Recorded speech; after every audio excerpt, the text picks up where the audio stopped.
in a world where emotional intelligence often feels like a burden more than a strength, especially if you're a super empath, the kind of person who feels the room before they enter it, who apologizes before they're even wrong, who tries to fix things before they're even broken. But there comes a moment in every empath's journey when they go silent, not out of malice, not out of manipulation, but out of exhaustion. See, for so long, the empath gives love, understanding, second chances. They reach into the void hoping their care will pull the avoidant partner closer. They speak, they soften, they soothe.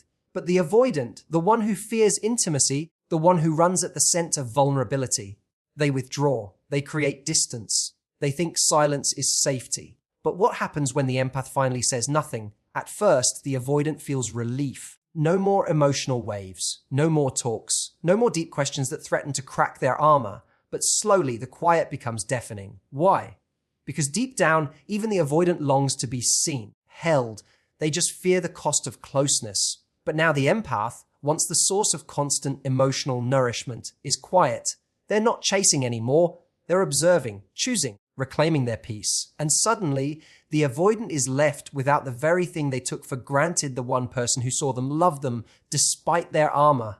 The irony, the empath's silence says everything, and the avoidant begins to crumble, not because they lost control, but because they lost the one person who never wanted to control them at all, just to connect. So here's the truth. When the super empath stops speaking, it's not the end of love, it's the beginning of self-respect. And if the avoidant wants to be part of that next chapter, they must learn to lean in, not run away. Empaths are known for their deep emotional awareness, their ability to tune into others' feelings, and their instinctive drive to care, comfort, and understand. They don't just listen, they absorb. When someone is hurting, an empath feels it like it's happening to them. They naturally become the safe space in a relationship, offering patience, compassion, and forgiveness again and again. This often places them in relationships where they are giving far more than they are receiving, especially with emotionally avoidant partners. The empath sees past the walls, past the coldness, and into the pain the avoidant is trying to hide. They don't judge it. In fact, they often see the avoidant's fear of intimacy as something to be healed, not resented. So they try over and over. They reach out, make excuses, show up with softness in the face of emotional distance. But being emotionally generous is not an unlimited resource. It comes with a cost. Empaths feel responsible not only for their own emotional regulation, but also for their partners. They carry both loads, hoping that if they love enough, wait long enough, or show up consistently enough, the avoidant will eventually meet them halfway. That moment rarely comes. Instead, the avoidant continues to retreat when things get close. They respond with detachment, cold logic, or even silence when the empath needs connection the most. This creates an exhausting emotional imbalance where the empath becomes the emotional caregiver, often to someone who doesn't even acknowledge the effort. Over time, this repeated pattern begins to chip away at the empath's emotional reserves. They feel drained, confused, and sometimes even ashamed because they don't understand why their love doesn't feel like enough. They begin to internalize the disconnect, wondering what more they could possibly do. They analyze their words, their tone, their timing. They walk on eggshells to avoid triggering the avoidant's discomfort. But nothing seems to change. The avoidant continues to withdraw, and the empath continues to give, until something inside them quietly breaks. That breaking point doesn't usually come with yelling or ultimatums. It arrives with silence. Not the cold, punishing silence the avoidant might use to gain space, but a quiet withdrawal of effort, of emotional energy. It's a silence born from fatigue. The empath hasn't stopped caring. They've just run out of ways to show it without losing themselves in the process. They begin to prioritize peace over persistence. For the first time, their silence is not about fear of confrontation, but about choosing themselves. They realize that giving endlessly to someone who won't meet them in the middle isn't noble. It's self-abandonment. When an empath goes silent, it isn't an act of spite. It's the last step after trying every other possible way to connect. It's what happens when someone who once poured themselves into another realizes they have nothing left to give unless it's also being returned. It's a quiet, powerful moment where love is no longer about sacrifice, but about survival. When the empath finally goes silent, the avoidant partner may feel an initial sense of relief. The emotional pressure has lifted. There are no more difficult conversations, no more heartfelt texts asking for connection, no more tears met with indifference. To the avoidant, it may seem like peace has returned, like things have finally gone back to normal. But this silence is not peace, it's space. And for the first time, that space isn't being filled by the empath's effort to close the emotional gap. Avoidant individuals often crave independence and control, especially when it comes to their emotions. They've learned to equate closeness with vulnerability and vulnerability with danger. So when someone like a super empath enters their life, someone who leans in emotionally, who wants to talk, connect, and understand, it can feel overwhelming. Their instinct is to retreat, to create distance, to protect their emotional autonomy at all costs. The empath, fueled by their deep capacity for love, usually accommodates this retreat. They try to be patient, to understand the avoidance fears, and to be a safe emotional space. But eventually, they tire of always being the one to repair the connection. When the empath stops speaking, something subtle but profound shifts. The avoidant is no longer being pursued. The usual rhythm, retreat and return, is broken. There is no more emotional energy being sent their way to react to, no more reassurance or soft comfort to passively receive. What they're left with is silence, and while they may initially interpret that as a break from emotional demands, it slowly starts to feel different. That silence begins to echo. Questions start to arise. Why aren't they reaching out? Why is there no tension to resist? Why do I feel unsettled when I used to feel safe in distance? That discomfort grows because the avoidance power in the relationship dynamic has always relied on the empath's emotional presence. When that presence disappears, the avoidant loses the security of being wanted without having to reciprocate. The silence becomes an unfamiliar space, one they didn't expect to feel lost in. The emotional tether they didn't even realize they depended on is gone, and with it, the avoidant is confronted by something they've worked so hard to avoid their own feelings. Without the empath's voice, love, or emotional guidance, the avoidant is left alone with their own emotional landscape, one they've spent years avoiding, numbing, or rationalizing. Now the absence of the empath highlights just how much emotional stability and connection they were receiving without even asking for it. The silence isn't peaceful anymore.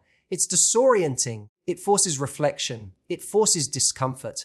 And for many avoidants, that's when they start to crumble, not because the empath punished them, but because the dynamic they quietly relied on is no longer available. The lack of pursuit feels like abandonment, even though it's the very space they once claimed they needed. When the super empath stops speaking, it's not to punish, manipulate, or play games. It's not about giving the silent treatment or trying to trigger guilt. It's a boundary, a line drawn not in anger, but in self-respect. For so long, the empath has made space for someone else's emotions, fears, and inconsistencies. They've adjusted their words, their timing, their reactions. They've been careful not to trigger the avoidance defense mechanisms. They've withheld their needs to avoid overwhelming the other person. All of this effort, all of this emotional labor was done out of care. But at a certain point, the empath begins to realize that no amount of love can replace what someone else is unwilling to offer. Silence becomes necessary, not as a weapon, but as protection. It's the moment when the empath finally stops abandoning themselves to hold space for someone who won't do the same. They stop over-explaining, stop reaching out first, stop softening every truth they want to express. Not because they don't care, but because they've started to realize how much they've been shrinking. And they can't keep doing that and still hold onto themselves. The avoidant partner, on the other hand, might interpret this silence in all the wrong ways. They may assume the empath is being cold, passive-aggressive, or manipulative.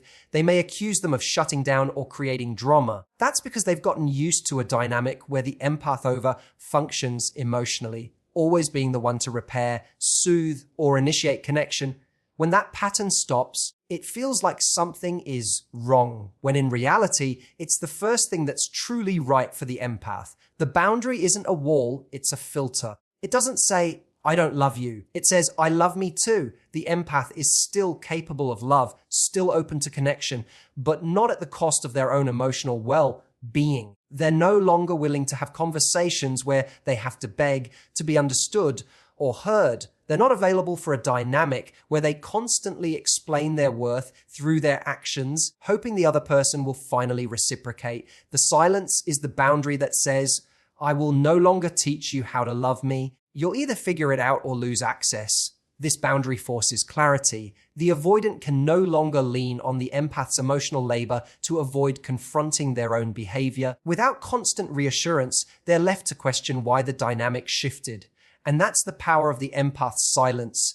It invites responsibility. It gives the avoidant a chance to step up or step away. It no longer cushions their avoidance with endless forgiveness. It no longer gives them the emotional luxury of taking without giving. The silence holds weight. It's not empty. It's full of meaning. And it quietly communicates what words no longer can. I've reached my limit. Not out of anger, but out of love for myself. When the super empath goes silent, something profound begins to happen, not just for them, but for the avoidant partner. The dynamic between the two shifts in a way that the avoidant never expected. Up until that point, the empath had been the consistent presence. They were the one initiating conversations, trying to create closeness, offering understanding, and reaching out even after being hurt or pushed away. They held space not only for their own emotions, but also for the emotional fears the avoidant partner couldn't confront. That emotional labor went unnoticed most of the time. The avoidant often assumed that connection would always be there, that the empath would always be waiting on the other side of the wall. But when that presence disappears, when the texts stop, the tone changes and the energy withdraws, the avoidant begins to feel the loss of something they never fully appreciated. It's not loud. There's no dramatic goodbye. There's just quiet. And in that quiet, the avoidant starts to feel something they've worked hard to avoid: emotional vulnerability. At first, they may frame it as confusion or irritation. They may assume the empath is just going through a phase. But as the silence continues, it chips away at the illusion of emotional safety that distance once gave them. They start to wonder why the empath hasn't checked in, why there's no attempt to reconnect, why the tension hasn't been soothed like it always was. That absence creates an internal discomfort because the avoidant is no longer in control of the emotional pace of the relationship. They can't retreat and expect the empath to come forward anymore. The game of push and pull has ended, not through a fight, but through the empath's quiet refusal to keep playing. The avoidant begins to crumble under the pressure of their own unmet emotional needs. For so long, those needs were filled without effort by the empath's compassion, reassurance, and unconditional presence. Now, in the silence, they're faced with a mirror. They start to feel the void. And for the first time, they realize it was the empath who filled that space all along. The silence makes them feel abandoned, even though it was their emotional distance that created the gap in the first place. It's not about punishment, it's about consequence. The empath's silence becomes the natural result of a dynamic where their feelings were ignored or minimized for too long. The avoidant may feel like they're losing something, but what they're really facing is the absence of the emotional safety net they've taken for granted. The internal collapse doesn't happen all at once, it's slow. A creeping sense of anxiety, an unfamiliar longing, a growing realization that the relationship only felt stable because the empath was doing all the emotional work. Now that the work has stopped, the avoidant has two choices: grow into the space the empath left behind or continue to retreat into isolation. But either way, the silence has done its job. It has made the avoidant feel what the empath felt all along: alone, unheard, and emotionally disconnected. True connection between two people doesn't happen when one is doing all the emotional work while the other keeps their guard up. It happens when both are willing to be seen, heard, and vulnerable with each other. That's the cornerstone of any real, lasting intimacy. But in the dynamic between the super empath and the avoidant partner, vulnerability has always been one-sided. The empath opens up freely even when it's uncomfortable. They're willing to express emotions, ask difficult questions, and show love without holding back. The avoidant, on the other hand, often keeps their emotions locked away behind protective walls, afraid that exposure will lead to pain or loss of control. For a while, this imbalance may appear to work on the surface. The empath gives, the avoidant receives. The empath reaches, the avoidant withdraws. But over time, that rhythm wears down the person doing all the reaching. Emotional safety can't be built on one person constantly walking through fire while the other refuses to leave their shelter. That's not love. That's survival. The empath begins to feel unseen, uncared for, and emotionally isolated, even in the presence of someone they love. And when they go silent, it's not just a pause, it's a turning point. At that moment, the avoidant is faced with a choice they've managed to delay for far too long to engage or to escape. If they truly care, if they want to preserve the connection that once felt so certain, they can no longer hide behind distance and defensiveness. They must step into the emotional space the empath has always occupied alone. That means being honest about their own fears, their own needs, and their own emotional limitations. It means showing vulnerability, not as a weakness, but as a bridge. Because connection requires two hands reaching out, not one hand always pulling the other closer. Without that mutual effort, the relationship begins to decay, no matter how much love may exist beneath the surface. Empaths may be forgiving, patient, and deeply loving, but they are not invincible. They eventually recognize that love without reciprocity is a slow form of self-betrayal. The silence in that sense becomes a boundary that says, I am no longer willing to carry this alone. This is the wake-up call for the avoidant, not because they're being threatened, but because the emotional scaffolding they relied on has disappeared. If they want to be part of the empath's life moving forward, they have to meet them emotionally. Not with perfection, but with presence. Not with grand gestures, but with honesty. The empath doesn't expect flawless communication or instant transformation. What they want, what they've always wanted, is emotional effort, shared vulnerability, and a genuine desire to build something together.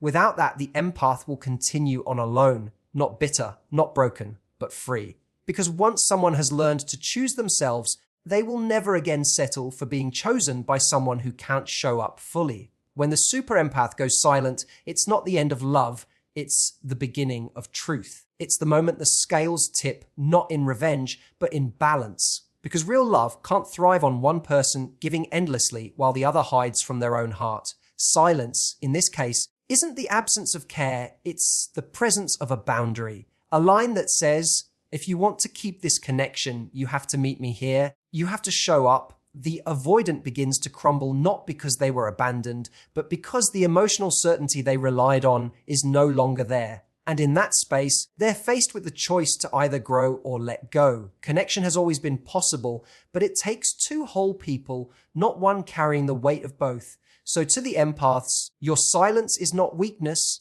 it's wisdom, it's strength. And to the avoidants, your discomfort in the silence is not punishment, it's an invitation, one that asks you to finally step into the very intimacy you feared. Thank you for spending this time with me. Whether you saw yourself in the empath, the avoidant, or somewhere in between, I hope this gave you clarity, strength, and compassion for your own emotional journey.